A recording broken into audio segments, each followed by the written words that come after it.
E hoje nós vamos discutir um assunto bastante polêmico, que é um assunto ligado à opinião de André Luiz sobre o aborto.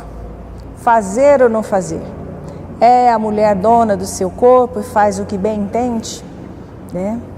E aí nós vamos trazer algumas matérias, um vídeo, e depois nós começamos a nossa aula. Então, a maior parte dos brasileiros é contra a legalização do aborto. Diz a pesquisa de 22 de agosto deste ano, que foi publicada pela Datafolha. Como é que eles têm esse dado? Existe uma consulta pública que o Senado está fazendo para ouvir a opinião das pessoas pela internet, se elas são favoráveis ou não. E eu convido a vocês a participarem dessa consulta e eu tenho um site aqui que mostra isso. Vamos lá, o índice em 2015 era de 67%, quando houve uma outra consulta para ver se os brasileiros apoiavam ou não. 67% era contra o aborto. Em 2 anos, praticamente 3 anos, nós perdemos adeptos a essa ideia e o número caiu para 59%. E a gente então, se continuar nesse ritmo, em pouco tempo 100% será favorável ao aborto. Então essa consulta pública, ela está aqui lá no Senado, tá certo? É só procurar o SUG 15 de 2014, né?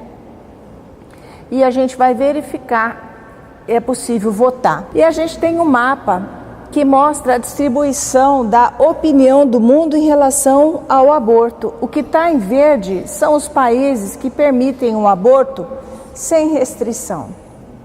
O que está em amarelo, eles permitem um aborto com restrição, em algumas situações, tá?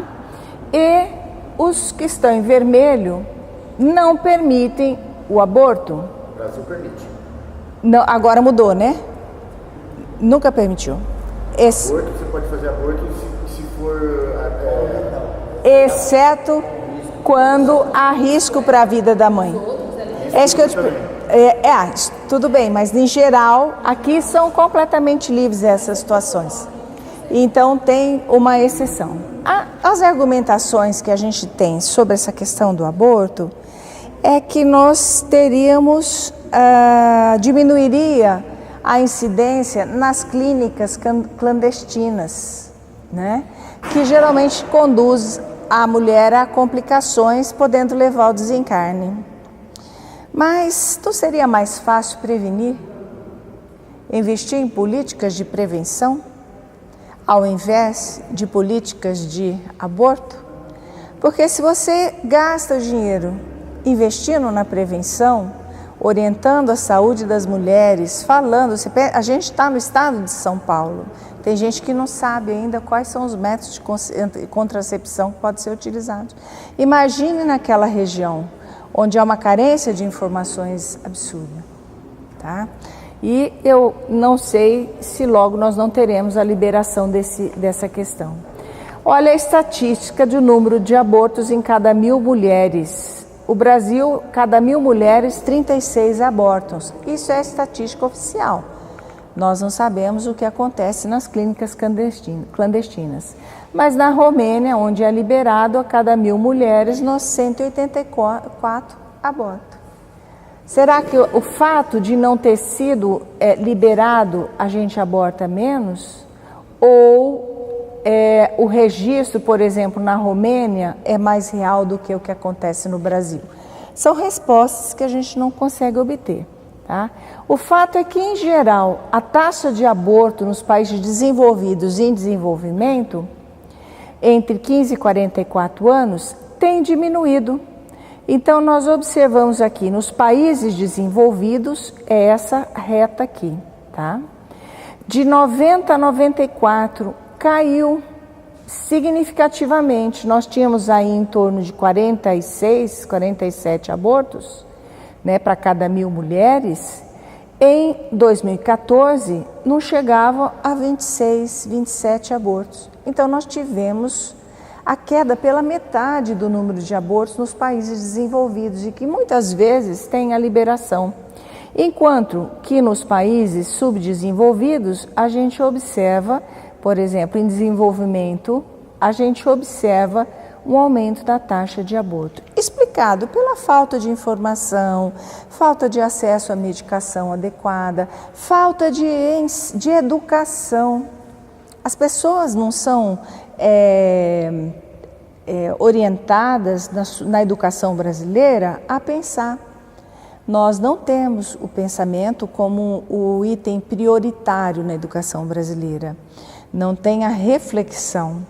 Tanto que nós vimos recentemente os resultados da avaliação do ensino brasileiro no quesito matemática e português, quer dizer, quase ninguém sabe nada. Isso a gente está sentindo no geral da sociedade. Nós perdemos a capacidade de entender uma orientação. Por exemplo, no hospital, alguém prescreveu no ambulatório para o paciente: o senhor vai tomar o remédio de 8 em 8 horas. A que horas que ele tomou? 8 da manhã e 8 da noite. Quem está errado? O paciente simples, que foi lá e escutou que tem que tomar de 8 em 8, é mais certeira. 8 da manhã e 8 da noite. E era um antibiótico que ele tinha que tomar de manhã, à tarde e à noite. E o médico não se deu conta de passar essa instrução. Reconhecendo-se que os crimes do aborto provocado criminosamente surgem, em esmagadora maioria, nas classes mais responsáveis da comunidade terrestre, como identificar o trabalho expiatório que lhes diz respeito se passam quase totalmente despercebidos da justiça humana? Então me intrigou bastante essa expressão dele. As classes, mais responsáveis na comunidade terrestre. Quando a gente olha as classes sociais, os que mais têm dinheiro representam uma pequena minoria, e os que têm menos dinheiro e que trabalham para sustentar-se representam a maioria da população. Então, as classes que mais contribuem com as comunidades e as populações são as classes superiores ou as classes de média para baixo? Realmente são as classes que não são dotadas de tantos recursos financeiros assim. Consequentemente, também não tem uma educação tão diferenciada como as classes superiores. Aí a gente observa que, olha, a composição das classes tem modificado ao longo dos anos no Brasil. Nós temos uma classe alta que em 2002 era 13% e em 2022 estimava-se que seria 20%. Mas nós tivemos algumas intercorrências na política e no desenvolvimento que vão mudar esses números projetados aqui para o futuro, em que a classe com renda bem reduzida, ela estaria com só 14%, mas isso não é o que está acontecendo na atualidade, a gente observa isso. Então, antes da gente responder aquela questão de Kardec, eu vou clicar aqui e ver se... Queria que vocês assistissem esse vídeo, porque aí eu vou explicar. Ó, deixa eu voltar.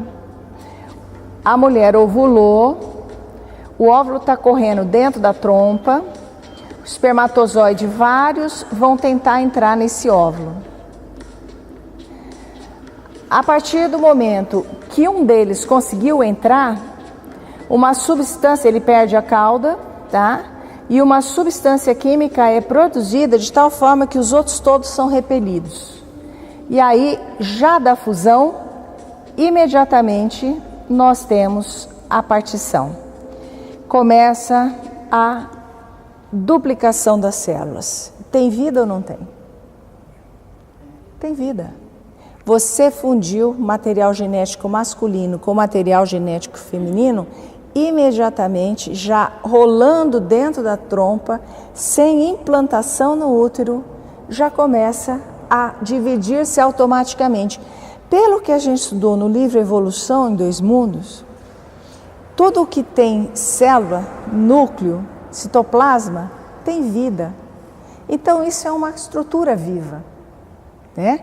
Que está a caminho de uma implantação. Vamos ver como é que se dá essa implantação. Na trompa, ciliada, olha o tamanho que está. O fecundado avança até o útero. Ele agora se chama blastocisto e é menor que a cabeça de um alfinete. Tá, chegou no útero. As células do zigoto formam grupos distintos. Ah lá. Ela vai se diferenciar. As células de dentro darão origem ao bebê. As do lado externo formarão a bolsa amniótica e a placenta. O blastocisto perde então sua camada protetora e se implanta na parede do útero. Ah lá, implantou. A nidação. Poucos dias após a fecundação. Na semana de gravidez, o bebê tem o tamanho Olha de lá. uma sementinha de gergelim. As células que estavam no interior do blastocisto. Quinta semana de gravidez. Tamanho de uma semente de gergelim. Tá vivo ou não tá? Tá vivo. Já roubando da mãe nutrientes, que a gente tira tudo das mães, né? Nutrientes, simbiose exploradora. Não é útil não, a mãe acha que é útil, mas o bebê é explorador. Tá roubando nutriente, oxigênio dessa mãe e devolvendo o quê? Excretas. Que é isso que a gente devolve nessa fase para a mãe, né? Fora o amor, uma alegria infinita para quem é mãe sabe muito bem isso. Mas nós falamos que nós passamos, retratamos ao longo do nosso processo evolutivo as características dos embriões pelas fases que nós passamos. Então, se eu pegar nessa fase, olhar um embrião de qualquer mamífero, de qualquer animal vertebrado, ele vai ter a mesma característica, com diferença do tamanho, diferença numa preguinha ou noutra, mas o mesmo formato. A gente está revivendo o que nós fomos, né? Então está formando aí o cordão umbilical, a placenta aqui, tá? Olha o coração. A pele do bebê é transparente e dá para ver o cérebro e a medula espinhal. Olha lá, formou a medula aqui, Nessa fase, o sistema o cérebro, do bebê também se e aí começa a formar o coração, começa a bater. tá? 20 dias, Por enquanto, o bebê se uma velocidade altíssima. que com o ser humano, ele recebe nutrientes e oxigênio pelo cordão umbilical. O cordão está ligado à placenta que acabou de se formar. Na nona semana, o embrião perde a pequena cauda que tinha Nona semana. mais parecido. Ó a carinha dele, no nona semana. Já tem esses pezinhos bonitinhos aí que a gente tá vendo, tá? Na nona semana ele já tem essas mãozinhas. E a consulta que está aberta é: vamos abortar até a 12ª semana? Mas 12ª semana ele já está mais avançado que isso aqui. Minha teoria antes. Hã? Era da minha teoria antes. Ah lá, olha lá, Dedinhos, boca, nariz, olhos e o princípio das orelhas. olha aí, O bebê tem agora o tamanho de uma uva e pesa apenas alguns uma gramas. uva. É incrível como uma única célula pode se transformar tão rápido na inconfundível silhueta de um bebezinho. Com 10 semanas de gravidez, o bebê tem o tamanho de uma noz. Ele está passando de embrião a feto. O rosto está formado e começam a surgir os botões dentários que virarão os dentes. Olha aí, gente. A partir de agora, os órgãos crescem rápido. A membrana que ele tinha entre os dedos já sumiu. As unhas e as impressões digitais estão em formação. O bebê abre e fecha as mãos e contrai os dedos dos pés. Graças aos reflexos e aos músculos, o bebê se mexe bastante. Mas só dá para sentir os chutes dentro da barriga por volta das 20 semanas de gestação. A pele do bebê ainda é transparente e permite ver os órgãos. O cérebro, o sistema nervoso e o intestino estão crescendo. O fígado produz glóbulos vermelhos para substituir a vesícula vitelínica, que vai desaparecer. O cordão umbilical tem muito trabalho. O oxigênio e os nutrientes chegam ao bebê por uma veia. Depois, o sangue volta para a placenta por 2 artérias do cordão. Na 12ª semana, Aí, os rins produzem isso. urina. 12ª semana. É até aí que o pessoal discute o aborto. Os rins já estão produzindo urina, tá? Então, é válido. Até então ele era dependente da mãe, que se ele nascesse ele não conseguia nascer com vida. Não, mas ele também não nasce com vida ainda. Independente disso. Mas ele é vivo. Ele é vivo, Na semana tá? 14, os olhos e as orelhas do bebê estão no lugar certo. começando o segundo trimestre da gravidez.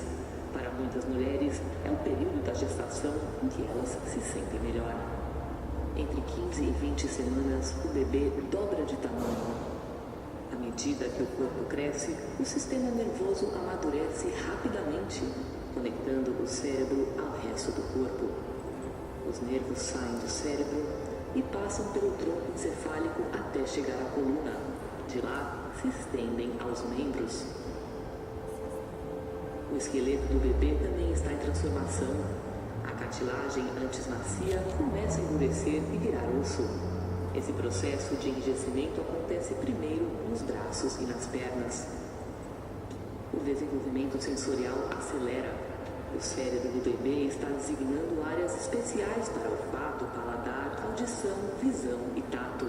Agora o bebê já consegue ouvir as batidas do coração da mãe, assim como sua voz. É hora de ler ou cantar em voz alta. Alguns bebês nessa fase até chupam os dedos. Com cerca de 18 semanas, as mães entram em uma das fases mais emocionantes da gravidez, a de sentir os movimentos do bebê. As mexidas de braços e pernas podem a princípio parecer leves coceguinhas, mas ficarão mais fortes e frequentes a cada semana. Na 20ª semana, o bebê pesa cerca de 280 gramas e mede uns 25 centímetros da cabeça até o calcanhar, mais ou menos o tamanho de uma cenoura.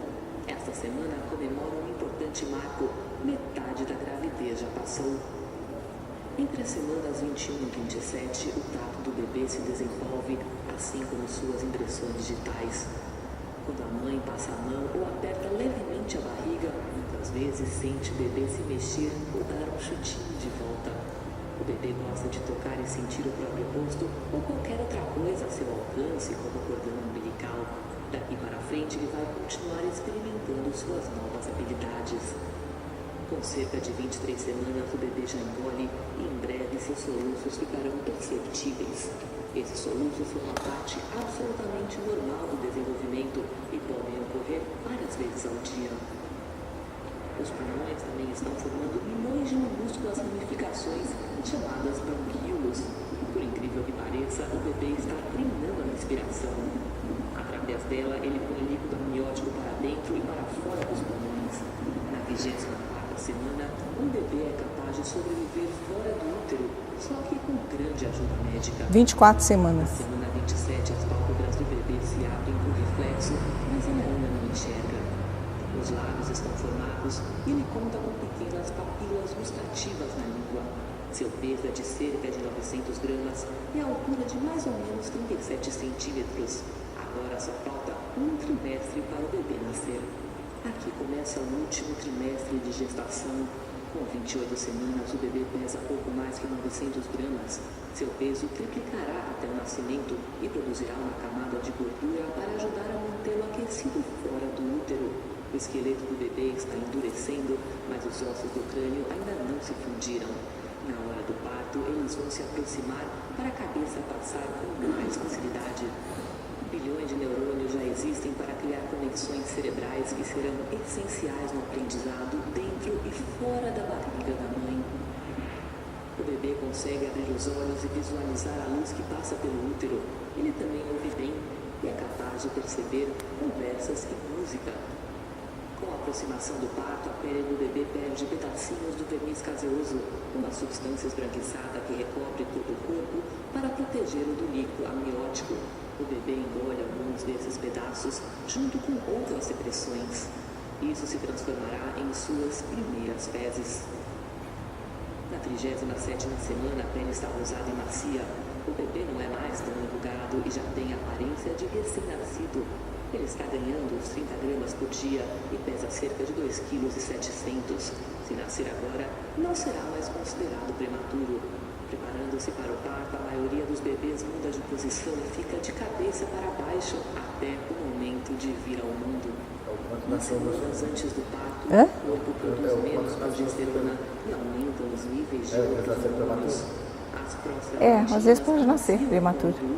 E a ocitocina provoca as contrações. As contrações do trabalho de parto são ritmadas e doloridas e vêm cada vez mais fortes. Os músculos verticais uterinos se tensionam e fazem o colo do útero abrir. Os músculos no alto do útero contraem e relaxam, empurrando o bebê para baixo. O tampão na camada de muco que fecha o colo do útero pode ser eliminado alguns dias antes ou então no meio do trabalho de parto. Quando a bolsa rompe, o líquido amniótico escapa, às vezes em grande quantidade, às vezes aos poucos. O colo do útero começa a dilatar e ficar mais fino. Quando a dilatação chega a 4 centímetros, começa a fase ativa do trabalho de parto, com contrações mais fortes e frequentes. Com 8 centímetros, começa a parte mais dolorida do parto. A dilatação é considerada total quando chega a 10 centímetros e pode surgir aí uma grande vontade de fazer força. Isso quer dizer que começou a fase expulsiva do parto. A cada contração, o bebê desce mais. Os ossos da cabeça se aproximam para que ele passe pelo canal de parto, que é estreito. A cabeça do bebê fica visível por fora. Está chegando o grande momento. Com mais algumas contrações e um pouco de força, aparecem o rosto, os ombros e o resto do corpo. E aí ele sai da barriga, e entra para a cabeça, né? Porque a gente nunca mais esquece, fica preocupado com eles o resto da vida. É a colocação. Então, respondendo, vocês viram aí como é que funciona, eu fiz questão de mostrar isso, para quem não está convencido da complexidade que é elaborar um corpo, né? E depois fazer esse pequeno corpinho crescer até atingir o tamanho que a gente está. Nós vimos então o posicionamento de André Luiz da espiritualidade no sentido de organizar para que a gente venha, desenvolva o nosso corpo e a gente faz o quê? A gente bota a nossa saúde no ralo, certo? A gente vai lá, exagera em tudo que não deve exagerar e aí a gente fica doente. E a espiritualidade triste, num sufoco lascado para nos socorrer, porque a gente tem um projeto de vida quando a gente vem para cá. Então não é só gerar o corpo e jogar, não, a gente gerou um corpo para um projeto de vida. Temos no plano terrestre cada povo com seu código penal apropriado à evolução em que se encontra. Então na China o aborto é muito comum, principalmente no passado, se nascia mulher eles eliminavam, porque a mulher tinha dote, né? Os índios, algumas tribos, quando nasce uma criança defeituosa, a mãe vai para o meio da floresta e lá ela deixa a criança e volta sozinha. Ou ela vai até fazer o parto na floresta, se ela voltar só é porque a criança era deficiente. E como não tem condição de viver, isso é no passado, né? Porque hoje a gente tem urbanização em tudo quanto é lugar. Mas não tinha, era comum deixar para trás. Por quê? Não teria condição de sobreviver. E não, a mulher não era condenada, era uma prática normal. Foi à floresta, teve um nenê e voltou com ele no braço, é perfeito. Não voltou, não era. E para a tribo era absolutamente normal isso. Então nós temos culturas diferentes e não dá para condenar as pessoas. Mas à luz do Espiritismo, nós temos que pensar muito bem o que queremos da vida, né? Mas a evolução, considerando o universo em toda a evolução, considerando o universo em toda a sua totalidade como reino divino, vamos encontrar o bem do Criador para todas as criaturas como lei básica, cujas transgressões deliberadas, ou seja, intencionais, são corrigidas no próprio infrator, com o objetivo natural de conseguir-se em cada círculo de trabalho no campo cósmico o máximo de equilíbrio com o respeito máximo aos direitos alheios dentro da mínima pena, atendendo-se, no entanto, que a justiça perfeita se eleva indefectível sobre o perfeito amor, no hausto de Deus em que nos movemos e existimos. O que é o hausto de Deus? É o hálito divino. Aqui é um exemplo de um hálito divino. Esse peixe é a unidade, é um ser vivo, mas tem algo que o sustenta. O que o sustenta? O oceano. ele está imerso no oceano. E ele não consegue distinguir o oceano dele, porque o oceano está nele. Ele bebe essa água, ele respira, é daí que ele foi composto. E assim é o sopro divino da criação. Nós estamos mergulhados em Deus da mesma forma que Ele está mergulhado em nós, como peixes num oceano, né? Então, toda reparação perante a lei básica a que nos reportamos se realiza em termos de vida eterna e não segundo a vida fragmentária que conhecemos na encarnação humana. Porquanto uma existência pode estar repleta de acertos e desacertos, méritos e deméritos.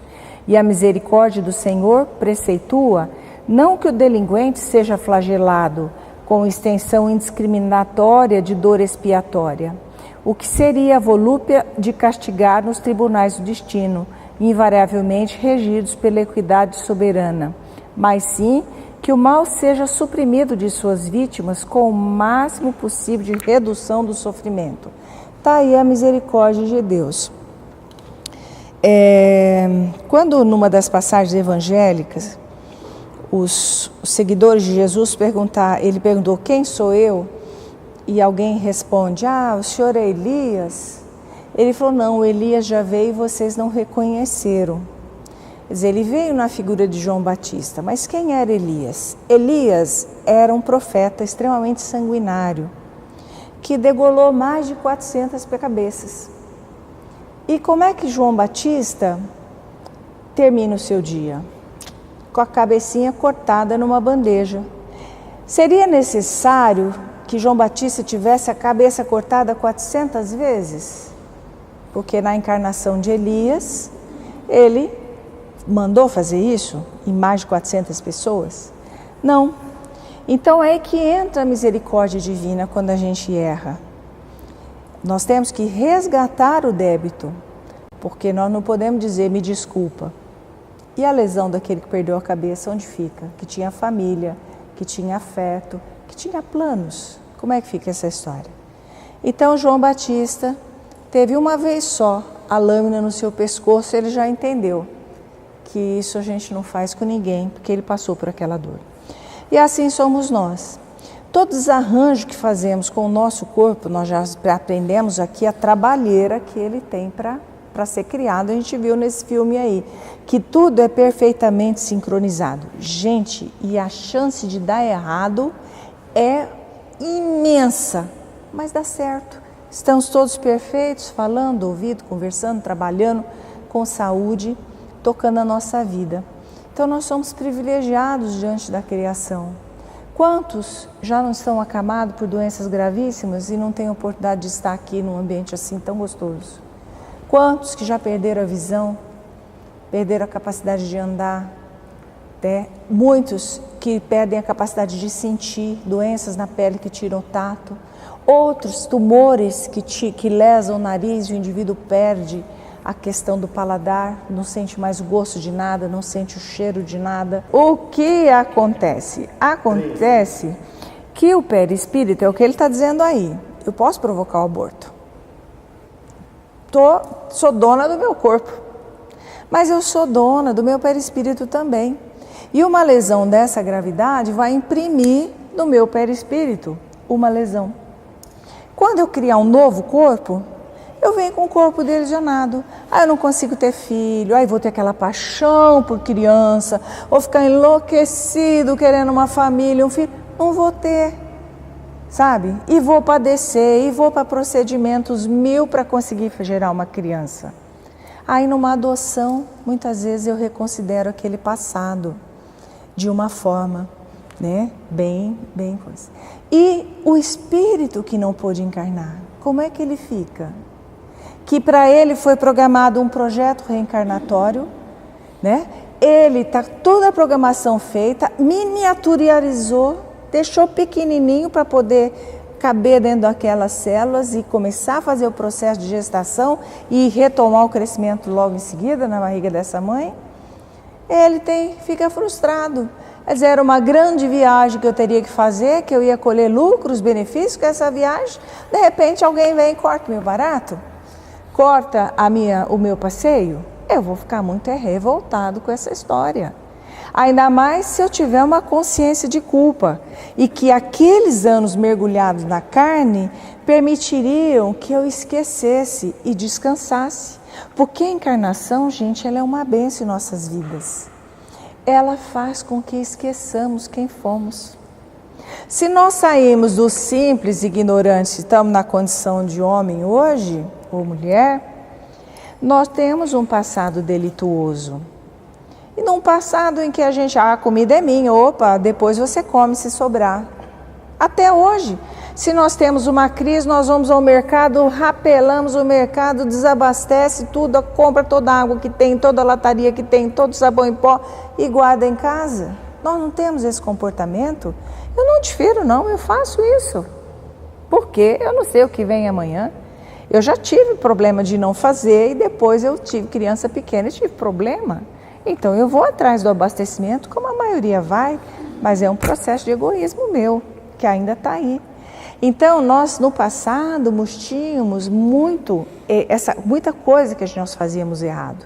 E em que a gente não tinha o respeito pelo nosso semelhante. Hoje, que nós caímos nessa abençoada doutrina, e que a gente é um pouco mais respeitoso, que a gente é mais limitado, não é porque a gente ama não, é porque a gente sabe que tem consequência.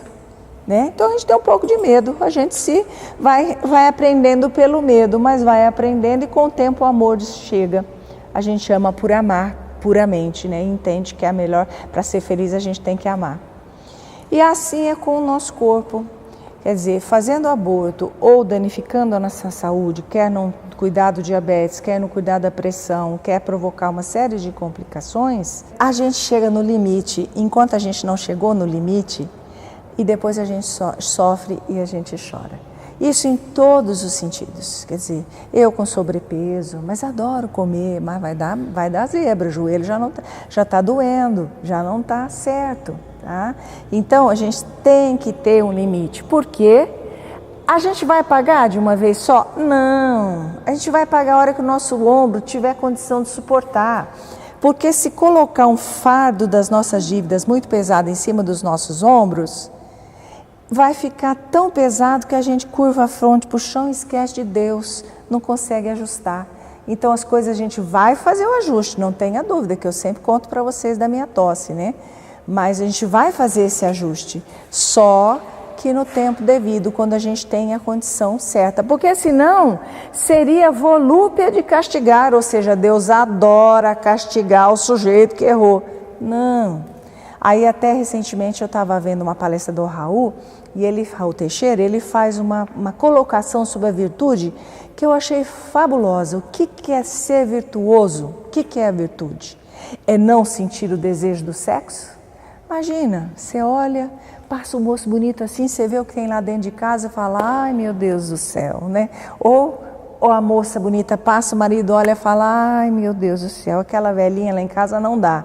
É não ter o desejo vai surgir, é normal, é escolher, não vou beber, não vou sair fora do casamento, do meu relacionamento, do meu compromisso, porque se eu estou naquela situação é para o meu crescimento, não devo. Então essa não é não sentir, mas é saber aprender a resistir. E conhece o verdadeiro espírita pela força que ele faz em transformar-se. Não é pela sua transformação, se ele é santo, não é monge não, Danilo, não é monge. É a força que se faz para corrigir. Vai sentir vontade? Não tenha dúvida que vai sentir. Mas agora quem manda? A vontade ou sou eu? Eu estou lá com o instinto, com o cérebro de macaco primitivo, em que as vontades dominavam, ou eu já estou numa condição mais humana, em que eu raciocino, eu penso e eu faço a escolha? Lógico, para complicar a nossa situação, eu quero abortar, junto o meu obsessor, com o obsessor daquele espírito reencarnante, junto os dois na minha cabeça, vamos, tira, eu vou lá e tiro. Quer dizer, teve a minha vontade, mas teve também uma influenciação. Na hora de pagar, quem vai pagar sou eu, não são eles não. Tá? Porque eles fazem a sugestão, eu não fui obrigada a acatar, eu acatei porque eu quis. Então, toda sugestão que nos é feita, ela é feita a partir do momento da nossa falha. Toda vez que a gente começa a frequentar uma casa espírita, isso é muito coisa, vem uma proposta, você fala, não, eu agora vou tentar mudar. Vou mudar nos meus gritos, nos meus berros, na minha impaciência, na minha intolerância, eu vou mudar. Vou cuidar mais de mim. Porque isso também é cuidar de você, né? Porque uma pessoa que fica gritando com o outro, que fica irritado, que fica impaciente, pô, tá infeliz. Porque se você tiver amor, se você tiver dinheiro no banco, se você tiver saúde, você vai gritar com alguém? Você vai? Não, você vai ficar de boa, sorrindo igual o Danilo sorri. Entendeu? Não sei do dinheiro do branco, mas enfim, a gente vai estar sorrindo, feliz, sem paz e amor. Mas quem agride ou está infeliz no afetivo, ou está infeliz no financeiro, ou está infeliz no psicológico, ou está infeliz na saúde. Desorganização.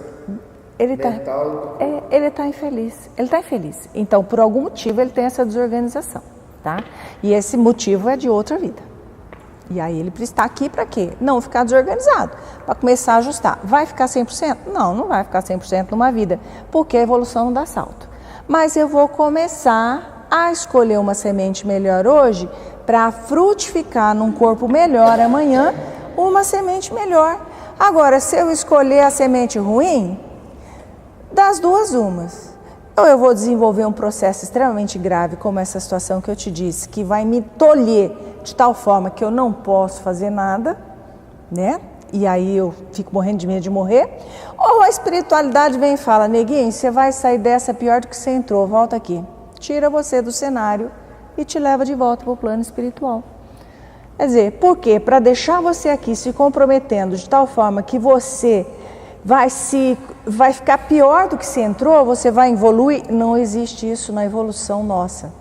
Então, quando a gente já não presta mais para nada para cumprir o nosso programa, eles simplesmente nos levam embora. Que a gente deixa de ser um peso para a família, por aqueles que estão ao redor, e a gente não se compromete muito mais. Tira o nego da cena, tá? Ele não merece se comprometer tanto assim. E isso acontece por misericórdia divina.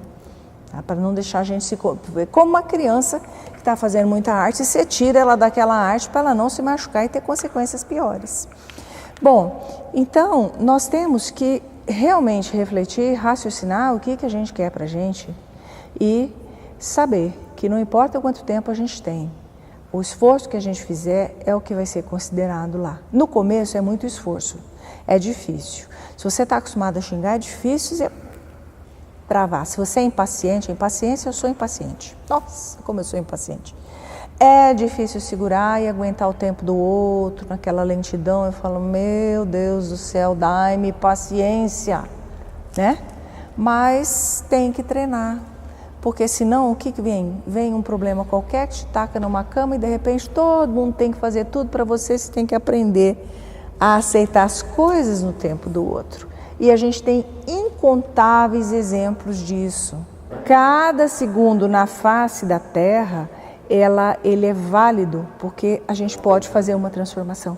Então, se a medicina está dizendo que esses comportamentos, eles são autodestrutivos, por que isso vai encurtar os meus segundos na Terra?